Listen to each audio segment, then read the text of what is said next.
नमस्कार, बहुत स्वागत है आपका। आपके साथ मैं हूं ज्योत्सना पाटनी। चीन हर रोज एलएसी पर एक नया हथकंडा अपना रहा है। एलएसी पर मौजूदा भारतीय जवानों को उकसाने के लिए चीन की सेना हर दिन कोई ना कोई अजीबोगरीब हरकत कर रही है। अब तक चीनी सरकार अपने सरकारी भोपू ग्लोबल टाइम्स के जरिए मनोवैज्ञानिक युद्ध चला रही थी।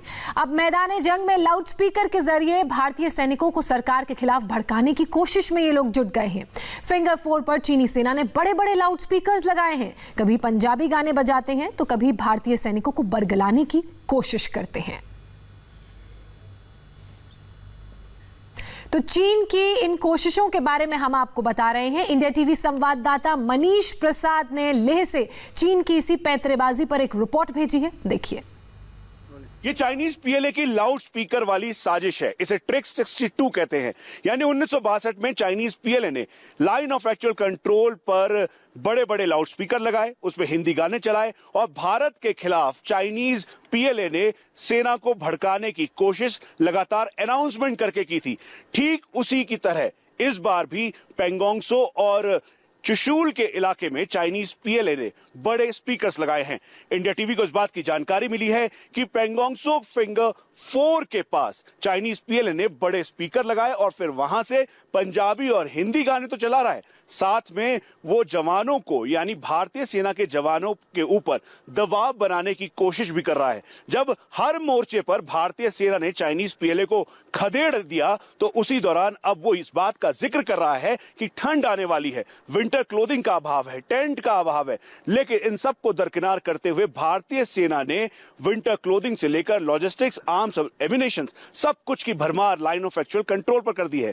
वहीं दूसरी तरफ चुशूल के ठीक सामने मोल्डो का गैरिसन पड़ता है। चाइनीज पीएलए यहां पर भी बड़े बड़े लाउड स्पीकर के जरिए पंजाबी और हिंदी गाने चला रहा है और साथ में अनाउंसमेंट करता है कि भारतीय सेना अपने जवानों के लिए बिल्कुल भी संजीदगी के साथ उनके जितने भी सामान हैं, इक्विपमेंट्स हैं, वो नहीं भिजवाएगी क्योंकि ठंड अब पड़ने वाली है। लेकिन आर्मी हेडक्वार्टर के मुताबिक दरअसल इस समय 14 महीनों का पूरा सामान भारतीय सेना के पास है और लाउड स्पीकर वाली इस साजिश को नाकामयाब करने के लिए भारतीय सेना ने एक स्ट्रेटजी भी तैयार की है और ये चाइनीज पीएलए का साइकोलॉजिकल वॉरफेयर और प्रोपेगेंडा है जिसके लिए वो जाना जाता है।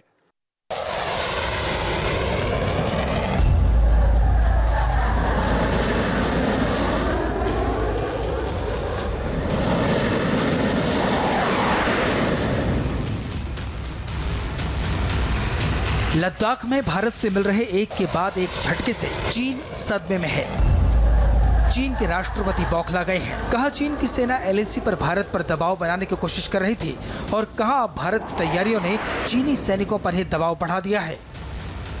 एलएसी पर चीन की हरकत पर भारत ने ऐसा चक्रव्यूह रचा जिसमें फंसकर चीन बिलबिला रहा है।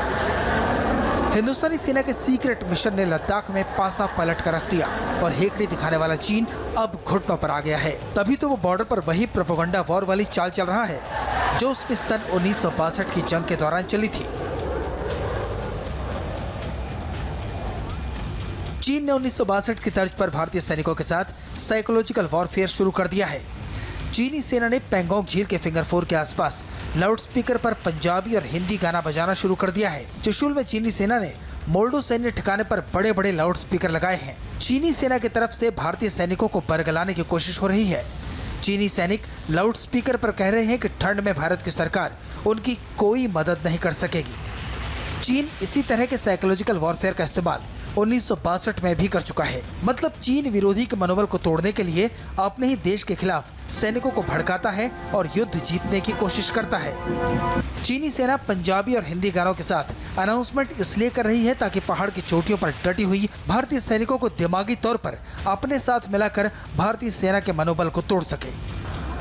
लेकिन चीन भूल गया है कि जंग के मैदान में शूरवीरों के हौसले और दमखम से आमने सामने की जंग का फैसला होता है।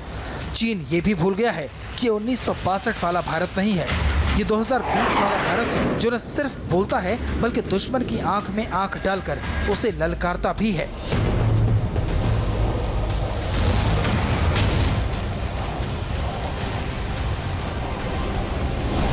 एलएसी के करीब प्रधानमंत्री की दी गई ये चुनौती यूं ही नहीं है। इसके लिए भारतीय सेना के तीनों अंग पूरे दमखम के साथ तैयार हैं। चीन की हर चालबाजी को कुचलने के लिए भारतीय सेना पूरी तरह से तैयार है।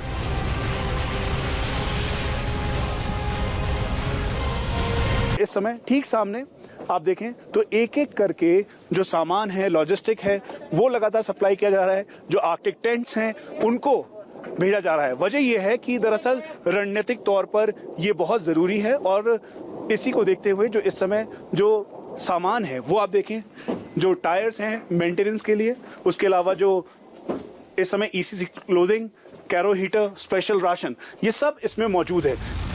चीन ने जो कभी सोचा भी नहीं था वो हो गया है।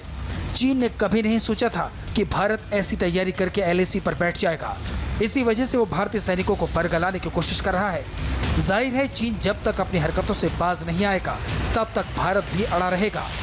मौसम और सर्दी के आसरे भारी पड़ने के मंसूबे पालने वाले चीन की आंखें चौंधिया गई हैं इन तस्वीरों को देखकर, जहां ठंड से बचाने के लिए सैनिकों की सुविधा के सारे साजो सामान फॉरवर्ड पोस्ट तक पहुंचा दिए गए हैं।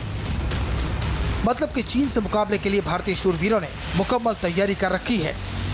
जो इस समय लाइन ऑफ एक्चुअल कंट्रोल के फॉरवर्ड लोकेशंस पर भारतीय सेना और साथ में special forces, special frontier forces, उसके अलावा भारतीय वायुसेना के जो जवान मौजूद हैं उनका पूरी तरह से ख्याल रखा जा रहा है। और यही वजह है कि इंडिया टीवी आपको ग्राउंड एयरबेस से दिखा रहा है वो तस्वीर जिस पर हर किसी को गर्व होगा।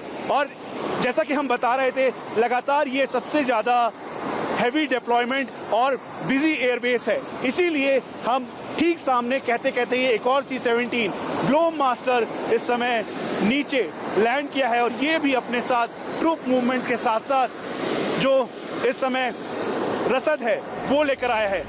चीन ये नापाक मंसूबा पाले बैठा है कि सर्दियों में लद्दाख में मौसम की बाढ़ पड़ेगी और उसका पलड़ा भारी होगा।